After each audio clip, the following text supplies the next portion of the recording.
Home lighting system. So last time ನಾವು ತೋರಿಸ್ತಿದ್ದೆ, but ಅವಾಗ ಬೇರೆ ಕ್ಯಾಬಿನೆಟ್ ಆಗಿತ್ತು. ಓಕೆ, ಎಕ್ಸ್ಟರ್ನಲ್ ಬ್ಯಾಟ್ರಿ ಇತ್ತು, ಇದು ಇಂಟರ್ನಲ್ ಬ್ಯಾಟ್ರಿ. ಇದು ಇಂಟರ್ನಲ್ ಬ್ಯಾಟ್ರಿ. ಅಂಡ್ ಅವಾಗ ಓನ್ಲಿ 2 ಲೈಟ್ ಇತ್ತು. ಹೌದು, ಇದು ಸರ್ 4 ಲೈಟ್ ತೋರಿಸ್ತಾ ಇದೆ. ಈಗ 4 ಲೈಟ್. ಸೊ ಈಚ್ ಲೈಟ್ ಇವಾಗ ನೀವು ನೋಡಿ ಇಲ್ಲಿ L1 L2 light load 1 load 2 load 3 load 4 ಅಂತ ಇದೆ. ಸೊ ಎಲ್ಲಾದ್ರಲ್ಲಿ 12 ವೋಲ್ಟ್ಸ್ ಔಟ್ಪುಟ್ ಬರುತ್ತೆ. ಓಕೆ, ನೀವು ಇವಾಗ ಬಲ್ಪೇ ಅಲ್ಲ, ನಿಮ್ ನಾರ್ಮಲ್ ಆಗಿ ನೀವು DC ಫ್ಯಾನು ಯೂಸ್ ಮಾಡ್ಕೋಬಹುದು ಇದರಲ್ಲಿ. ಇದು 5 ಮೀಟರ್ ಇಲ್ಲ 3 ಮೀಟರ್ಸ್ ಲೆಂತ್ ಬರುತ್ತೆ, ವೈರ್ ಇರುತ್ತೆ. Plus with built in switch ಬಂದ್ಬಿಡುತ್ತೆ.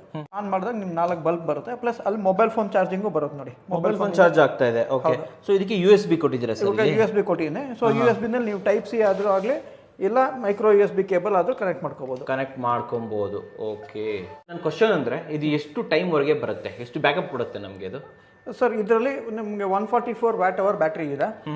ಸೊ ಹಾಗಾಗಿ ಇವಾಗ ನಾವು ಲೋಡ್ 20 ವ್ಯಾಟ್ಸ್ ಲೋಡ್ ಹಾಕಿದೀವಿ ಅಂದ್ರೆ okay, minimum solar panel disconnect ಮಾಡಿದ್ಮೇಲೆ ನಿಮಗೆ 6 to 7 ಅವರ್ಸ್ ಬ್ಯಾಕಪ್ ಬರುತ್ತೆ.